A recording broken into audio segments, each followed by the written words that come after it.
እኔ ፒቾ እባላለሁ። እኔ ደግሞ ጽዮን እባላለሁ። ያ በተነጋገርነው ቃል በገባነው መሰረት የኦሪት ዘፍጥረትን ለማንበብ ለመነጋገር መጥተናል። እግዚአብሔር ይረዳናል። ተከታተሉን።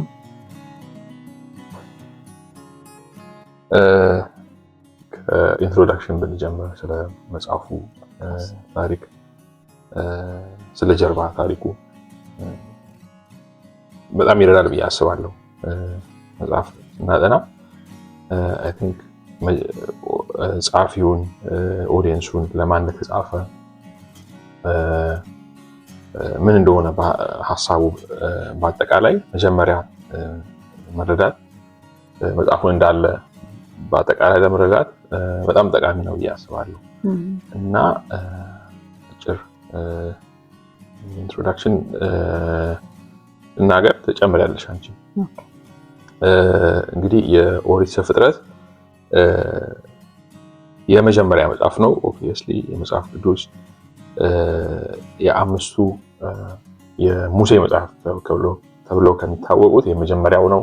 ወይም ደግሞ የሕግ መጽሐፍ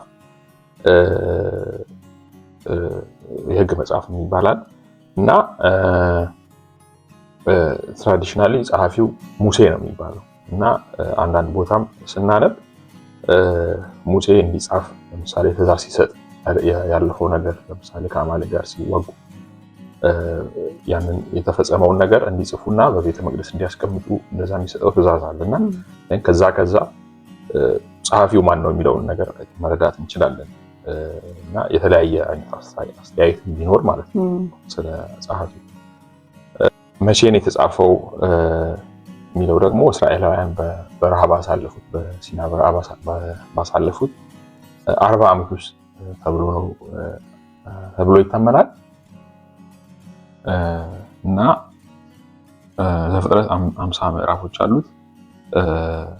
ከመጀመሪያ ጀምሮ እስከ 11 ድረስ የፍጥረትን አፈጣጠርን በደንብ ይናገራል። አጠቃላይ ስለ ዓለምም ሁኔታ ይናገራል። ከ12 ጀምሮ ግን ደግሞ ስለ እስራኤል ሕዝብ ታሪክ በአጠቃላይ እና 12 ምዕራፍ 12 ለአብርሃም እግዚአብሔርም ቃል የገባበት በጣም ወሳኝ የሆነ ምዕራፍ ነው እና በተለያየ ሁኔታ መክፈል ይቻላል። አሁን ከምዕራፍ 1 እና 2 የፍጥረት አይዲያል ስቴት ነው አይደለ? ከውድቀት በፊት ማለት ነው። እግዚአብሔር እንዳሰበው መልካም ነው እንዳለው ነው ብለንም ማስቀመጥ እንችላለን። ከዛ በኋላ ከምዕራፍ 3 ደግሞ ከውድቀት በኋላ ያለውን ደግሞ የሰው ልጅ ውድቀት እና እግዚአብሔር ደግሞ እንዴት ከውድቀቱ የሰው ልጅን መልሶ ሪስቶር ለማድረግ ያደረገው ነገር እናያለን እና ያ እንደዛ ብለንም በሁለት ካቴጎራይዝ ማድረግ እንችላለን። ግን እኔ አሁን ጥያቄ አለኝ። እኛ አሁን በአዲስ ኪዳን ነው ያለነው አይደለም? እና በአዲስ ኪዳን ዘመን ኖረን ይህንን ቶራ ማለት የመጀመሪያዎቹ 5ቱ መጽሐፍት ናቸው። የሙሴ መጽሐፎች ምንድነው ሲግኒፊካንሱ ለኛ በዚህ ዘመን ለምንድን ነው የምናጠናው? ምን ያደርግልናል? አይ ቲንክ በጣም ወሳኝ ነው። ምክንያቱም ያለ መሰረት እኔ እንደ መሰረት አየዋለሁ ዘፍጥረት መጀመሪያ እና ለሁሉም ነገር ሊመጣ ላለው ነገር ሁሉ መሰረት ነው። እግዚአብሔር ለምሳሌ ፍጥረትን ሲፈጥር ከመጀመሪያ ጀምሮ እናያለን አይደል? ፍጥረትን ፎርምለስ ከሆነ ስቴት ወደ ቅርጽ ወዳለው ኦርደር ወዳለው ነገር ሲያመጣ የዓለም ፍጥረት ከዲስኦርደር ምንም ኦርደር ከሌለበት ወደ ኦርደር ሲያመጣ እናያለን አይደል? ከዛ የሰው ፍጥረትን ፈጥሮ እንደገና የሰው ልጅ ደግሞ እንደ ፍጥረት ቁንጮ አድርጎ እንዲገዛ ሲሰጠው የሆነ ስትራክቸር ይታያል አይደል? የሆነ ኦርደር ይታያል እና እኔ መሰረቱ ነው ብዬ አስባለሁ። በኋላ ላይ በደንብ እንነጋገራለን ብዬ አስባለሁ። እኔም አንተ ያልከው ላይ ትንሽ ለመጨመር ስለ ሰው ልጅ ባህሪ አጠቃላይ የሆነ የሰው ልጅ ባህሪን እንድንረዳ ይረዳናል። በጣም የእግዚአብሔርንም ባህሪ እንድንረዳ በጣም ይረዳናል ብዬ አስባለሁ። ምክንያቱም መጽሐፍ ቅዱስ ሲናገር እግዚአብሔር አይለወጥም።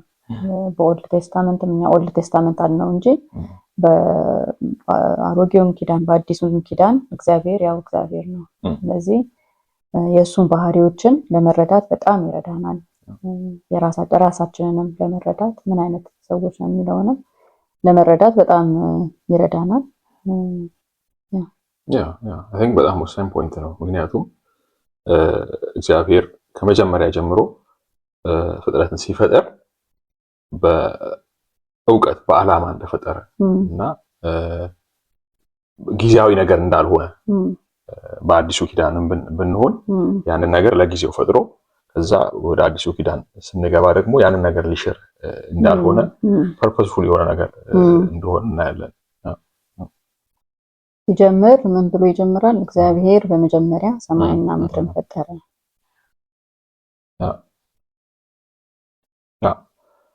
መጀመሪያ ምን እያሰብኩ ነበረ? በመጀመሪያ ሲል ለፍጥረት ነው መጀመሪያ እና እግዚአብሔር ግን ዘላለማዊ ነውና በመጀመሪያ ሲል የእግዚአብሔር ታሪክም እዛ ጋር የጀመረ ነው የሚመስለው በደንብ ካላሰብሽ ማለት ነው። እና እግዚአብሔር ኦፍ ኮርስ ዘላለማዊ ነው እና የፍጥረት መጀመሪያ ነው። ፍጥረት መጀመሪያ ያለው እግዚአብሔር ግን መጀመሪያም መጨረሻም የለውም እና የዮሐንስ ወንጌልንም እንዴት እንደሚጀምር አስታውሰኝ። በመጀመሪያ ቃል ነበር፣ ቃልም እግዚአብሔር ነበር እያለ ማለት ነው እና የፍጥረት መጀመሪያ ነው እንጂ የእግዚአብሔር መጀመሪያ አይደለም። ቆም ብሎ ማሰብ ያስፈልጋል እና የታሪኩ ጀማሪ እግዚአብሔር ነው። በመጀመሪያ እግዚአብሔር ሰማይና ምድርን ፈጠረ ይላል አይደለ? ከዛ በኋላ የመጀመሪያው ቀን ላይ ብርሃን ይሁን አለ አይደል? ከዛ ብርሃንን ከጨለማ ለየ ይላል እና አንድ የገረመኝ ነገር ጨለማን በዚህ ጊዜ አይደለም የፈጠረው። ጨለማ ነበር ኦልሬዲ፣ ግን ከብርሃን ለየው ይላል። ከዛ በኋላ ይሄ የመጀመሪያው ቀን ነው እና መሸ ነጋም አንደኛ ቀን ነው የሚለው እና አንደኛ አቆጣጠር ቀን ምሽት አንደኛ ቀን አይደለም፣ ግን መሸ ነጋ አንደኛ ቀን። ይሄ ማለት በዚህ ጊዜ ምንድነው በእስራኤል ሀገር እንደሚቆጠረው አቆጣጠር ማለት ነው። እነሱ ቀንን አንድ ብለው የሚቆጥሩት ከፀሐይ ከጠለቀች ጀምሮ፣ ለምሳሌ ቅዳሜ ለነሱ አርብ ምሽት ፀሐይ ከጠለቀች ጀምሮ እስከ ቅዳሜ ምሽት ፀሐይ እስከምትጠልቅ ድረስ ነው አንድ ቀን እና በዚህ መሰረት ነው ተብሎ ይታሰባል። ሌላው ነገር ደግሞ የገረመኝ እግዚአብሔር ኦልሬዲ ብርሃንን ፈጥሯል፣ ጨለማ አለ። ከዛ በኋላ ግን አራተኛ ቀን ላይ ነው ፀሐይንና ጨረቃን ከዋክብትን ሁሉ የፈጠረው ማለት ነው። እና እንዴት ታየዋለህ ይሄንን ነገር? በጣም ኢንተረስቲንግ።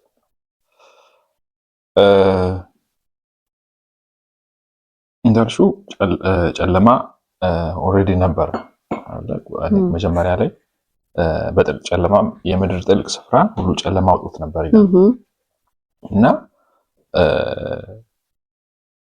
ብርሃን ይሁን አለ። ከዛ አልፎ ከብዙ ቨርስ ካለፈ በኋላ እንደገና ፀሐይንና ጨረቃን ሰራ ይላል እና እግዚአብሔር የብርሃን ምንጭ ነው። ስለዚህ ፀሐይ ወይም ጨረቃ አያስፈልገውም ማለት ነው ብርሃን ለማድረግ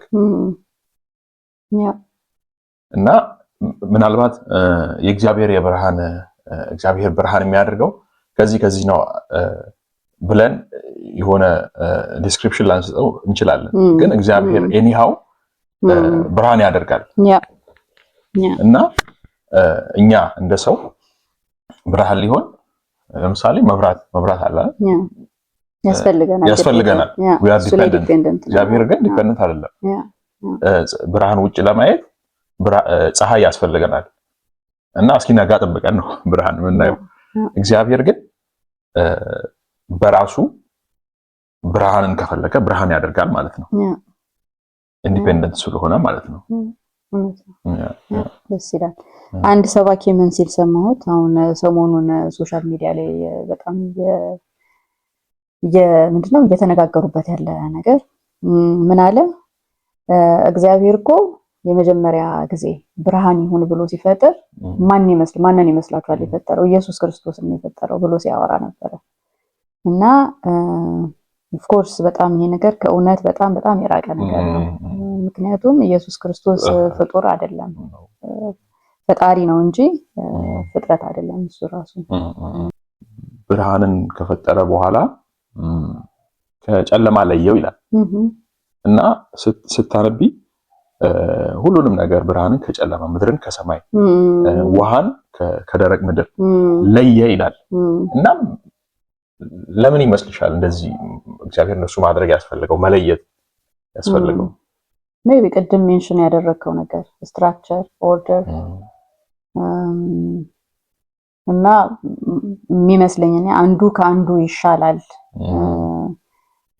እያለ አንዱን ፕራዮሪቲ እየሰጠው ይሄኛው ከዚህኛው ይሻላል ያኛው ከዛ አይሻልም በሚል ሳይሆን ጀስት ኦርደር ይመስለኛል። ኦርደር እያደረገ ይመስለኛል። ጥሩ ይታል። ከዛ ሁሉንም ነገር ሰርቶ እግዚአብሔር ካዘጋጀ በኋላ ሰውን ፈጠረ አይደል? ሁሉንም ነገር ሰርቶ አስተካክሎ ምቹ አድርጎ በኋላ ነው ሰውን የፈጠረው አይደል? ትክክል ነው። እና እግዚአብሔር ወደ ያሰበው ነገር ያለ ይመስላል። ሰውን መጨረሻ ላይ ሲፈጥር እና አዘጋጅቶ ካመቻቸ በኋላ ነው ሰውን የፈጠረው እና ኃላፊነትም ይሰጠዋል እንዲገዛ። ምን ሳስብ ነበረ እባብ ሰይጣን ነው አይደል ያሳሳታቸው እና እባብ በሁሉም ላይ ነው በፍጥረት ሁሉ ላይ ነው ስልጣን የሰጣቸው አይደል ከእባቡም ጭምር ማለት ነው። እና ግን እባቡ ሪሲቭ አደረጋቸው እና ፍቃድንም እግዚአብሔር ሰው ሲፈጥር በፍቃድም ጭምር ነው የሰጠው አይደል እና ግን ምርጫቸው ነው ለውድቀታቸው ምክንያት ይሆን እና በሱም ላይ መግዛት ይችሉ ነበር። ግን አዳምና ሔዋን የመረጡት ምርጫ ነው ለውድቀታቸው መንስኤ ሆነው። እና አሁን ለአዳም እግዚአብሔር ስለሰጠው ስልጣን ስታወራ ምን ትዝ አለኝ፣ እግዚአብሔር ሁሉንም ነገር ከፈጠረ በኋላ ስም ይሰጠው ነበረ። ይህንን ቀን፣ ማታ፣ ከዋክብት፣ ጨረቃ፣ ሰው፣ አዳም እያለ ከዛ በኋላ ለአዳም ደግሞ እያንዳንዱን የተፈጠረውን ፍጥረት ስም እንዲሰይም ስልጣን ሰጠው። እና ምን አነበብኩኝ፣ እግዚአብሔር ይህንን ነገር ለእግዚአብሔር ይሄ ነገር ኢምፖርታንት ነው። ሰው ስልጣኑን የሚያሳይበት አውቶሪቲ የሆነ ነገር ስም ክሌም ማድረግ ስልጣንንም አውቶሪቲንም እንደማሳየት ነው። እና ለአዳም ይሄንን ነገር ሲሰጠው ይሄንን ነገር ስም ሰይም አድርግ ብሎ ሲሰጠው ለአዳም እንደ ስልጣን እንደ መስጠት ነው፣ የመጀመሪያ ስልጣን እንደ መስጠት ነው። እና እሱን ሜንሽን ሳላደርግ አላልፍም ብዬ ነው። ስለ ሰው ፍቃድ እያወራህ ነበረ። ፍቃድ በጣም ወሳኝ ነገር ነው። ፍቃድ የብዙ ሰው ጥያቄ ብዙ ጊዜ እሰማለሁ። እግዚአብሔር እያወቀ የሰው ልጅ እንደሚወድቅ እንደሚሳሳት እያወቀ ለምን ፈጠረው? እንደሚሞት እያወቀ ለምን ፈጠረው ይላልና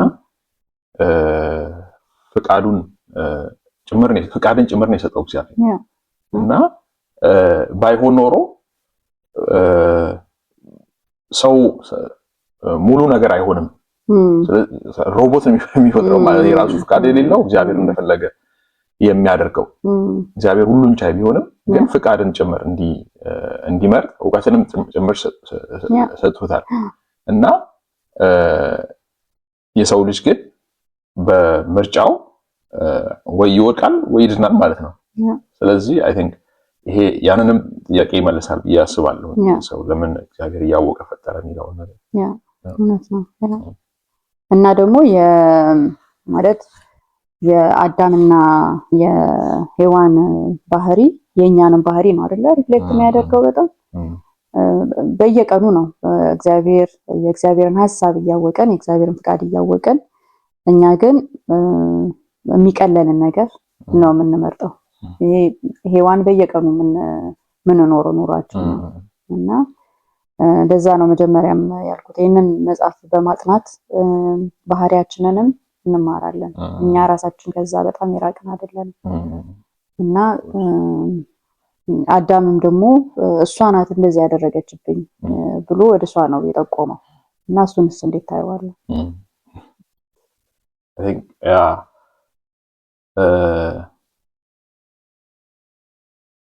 ኃላፊነት አለመውሰድ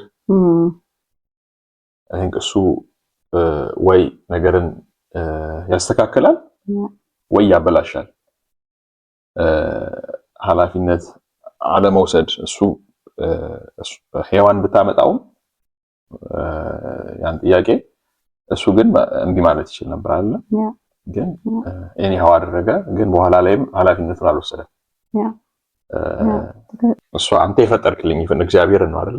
አንተ የፈጠርካት ረዳቴ እንድትሆን የፈጠርካት ናት ያሳታተችኝ እና እስከ መጨረሻው ስታይ ከእግዚአብሔር ተደበቁ አንተ የፈጠርካት እሷ ናት ያሳሳተችኝ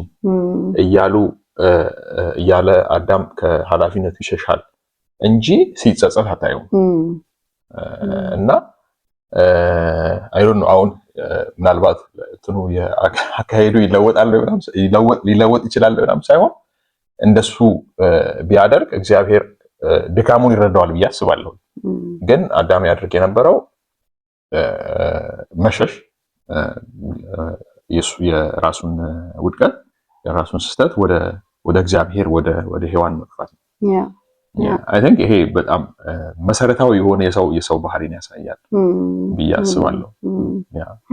በጣም እንትናም ደግሞ ሔዋንም ደግሞ እባቡ መጥቶ ሲጠይቃት በእውነት እግዚአብሔር ከዚህ ነገር እንዳትበሉ ብሏችኋል ሲላት እንዳትበሉ ብቻ ሳይሆን እንዳትነኩትም ብሎናል እንዳታዩትም ብሎናል አለች እና ትንሽ እሷም አጋና ነው ያወራችው ያልተባለውን ነገር እና ሰይጣን ሲመጣ ወደኛ ሁሌም ውሸት ሙሉ ለሙሉ ውሸት ይዞ አይደለም የሚመጣው እና ሰይጣን ሸዋጅ ነው ይሸውደናል እንጂ ሙሉ ለሙሉ ውሸት አይነግረንም። ትንሽ እውነት ይነግረንና ብዙ ውሸት ነው እና የተናገረው ነገር እኮ ውሸት አይደለም እውነት ነው። እግዚአብሔር እንደዛ ብሏል እውነትን ግን አፈጻጸሙን ነው የቀየረው አይደል? ነው አትሞቱም፣ ኧረ በፍጹም አትሞቱም ማለት እና እሷም ደግሞ በቀላሉ ተሸወደች እና ስታይ ልክ እንደበላች ፌንት አድርጋ አልሞተችም አይደል? ምን ትላለህ ስለሱ?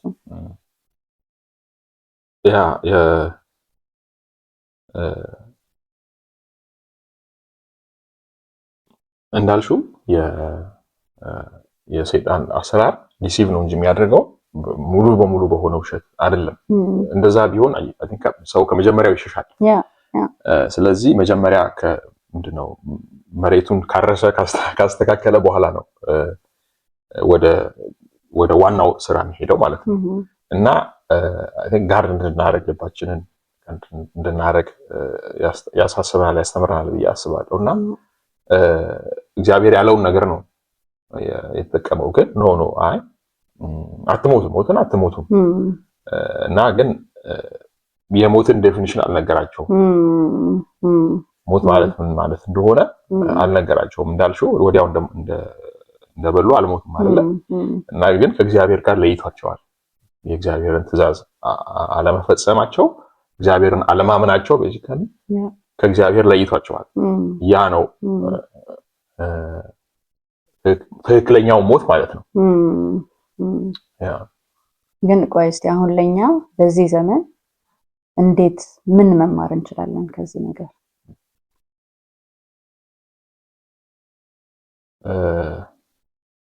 አይ ቲንክ እግዚአብሔር መታዘዝ ባልገባንም ነገር እግዚአብሔር መታዘዝ፣ የእግዚአብሔርን ፊት መፈለግ፣ በራሳችን ማስተዋል አለመደገፍ፣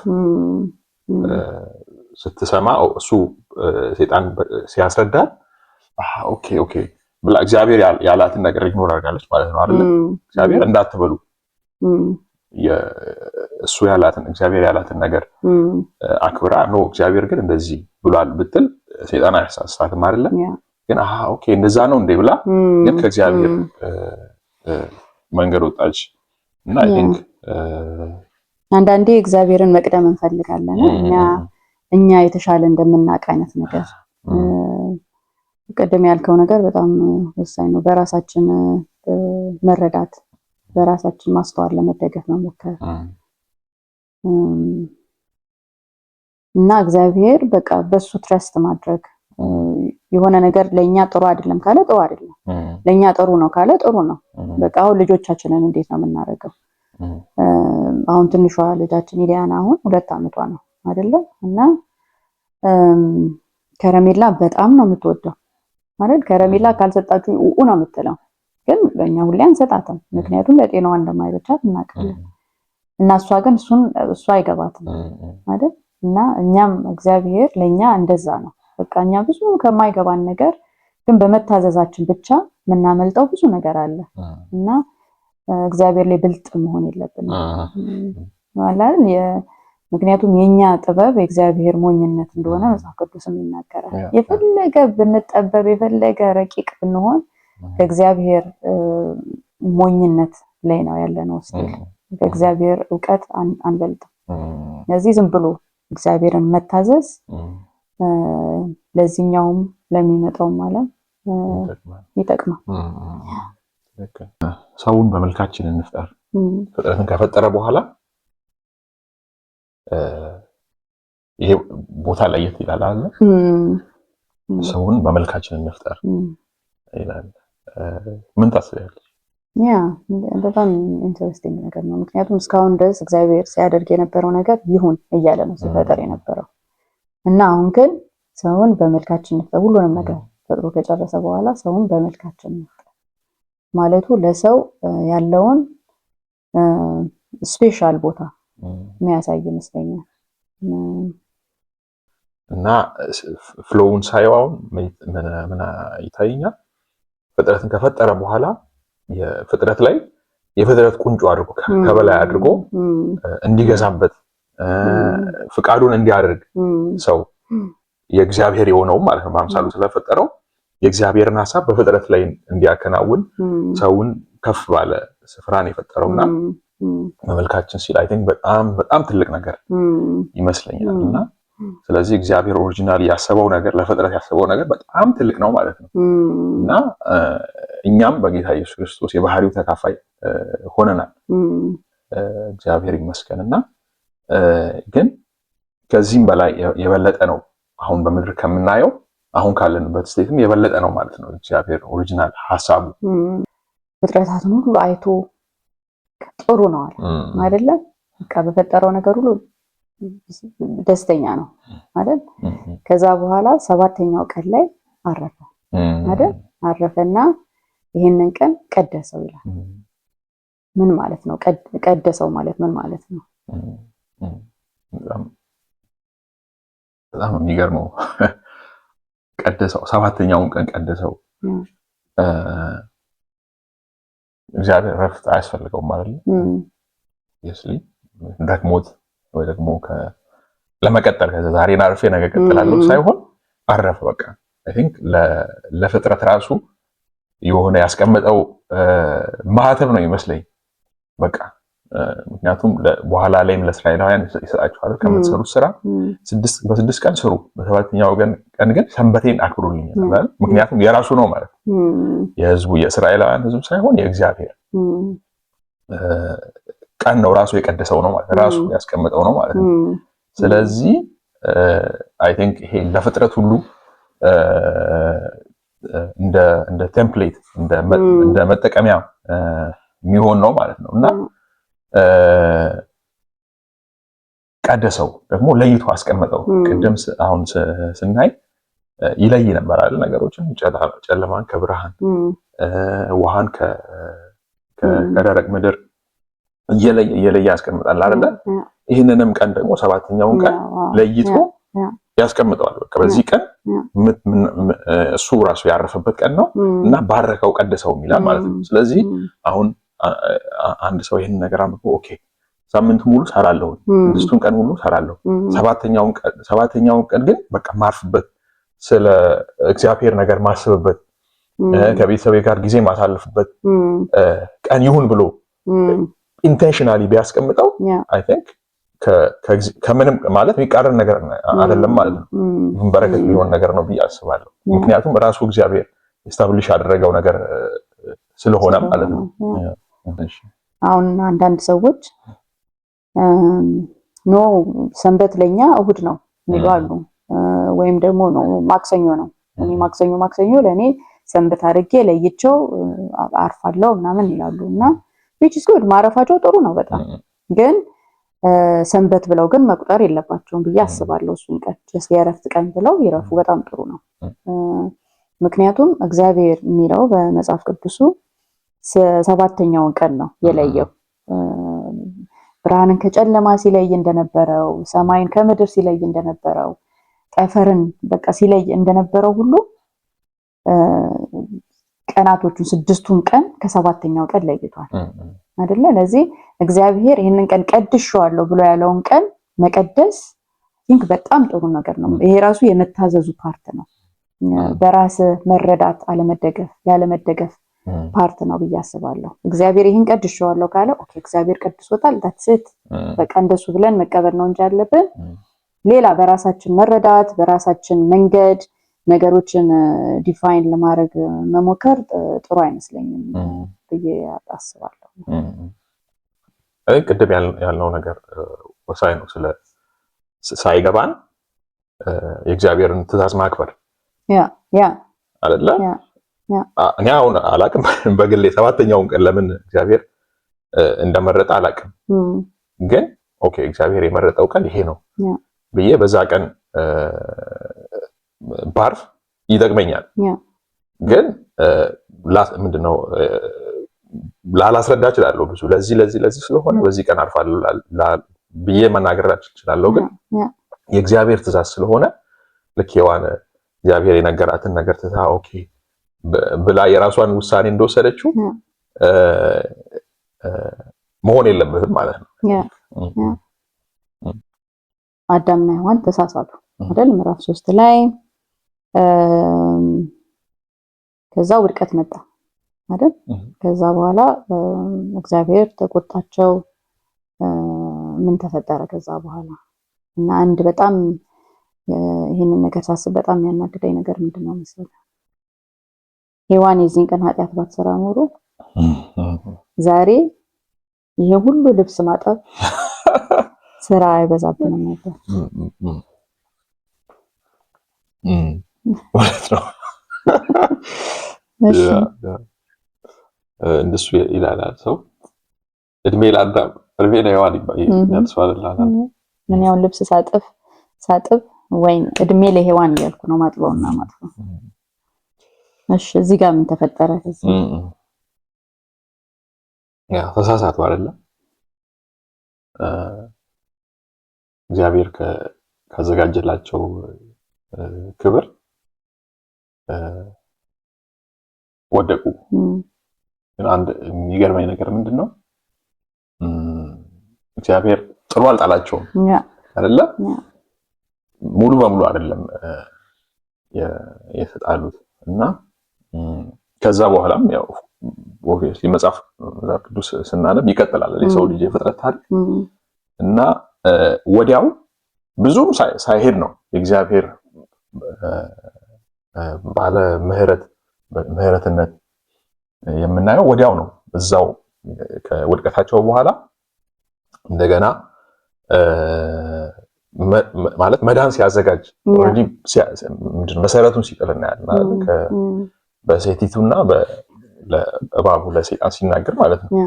በሴቲቱና በዘርህና ባንተና በሴቲቱ መካከል በዘርህና በዘሯ መካከል ጠላትነትን አደርጋለሁ፣ እሱ ራስህን ይቀጠቅጣል አንተም ሸሁናውን ትቀጠቅጣለህ ብሎ እንደገና ለሰው ልጅ እንደገና በበቀል ሲናገር እናያለን እና ተቆጭቶ እና ሰውንም ፎርስ አይደለም ያደረገው ፈቃዱን ሲያደርግ ለፈቃዱ ነው አይደል አሳልፎ የሰጠው ለሰው ልጅ ፈቃዳቸውን ያደረጉት ምርጫ ይወስኑ ከዛ በግድም ወደ ራሱ አላረጋቸውም እንደገና ደግሞ የማዳኑን ስራ ኦሬዲ እዛው ሲጀምር እናያለን እና ከዚህኛው እጅ ወደዚህኛው እጅ እንደማድረግ ነገር እና ደግሞ አይ ቲንክ የመጀመሪያውን እንስሳት የታረደው የሚባለው የሞተው የሚባለው የዛን ጊዜ ነው አይደለ ምክንያቱም ራቁትነታቸውን ለመሸፈን እግዚአብሔር ቁርበት ነው ያለበሳቸው ቁርበት ደግሞ እንስሳ ከሞተ በኋላ የሚመጣ ነገር ነው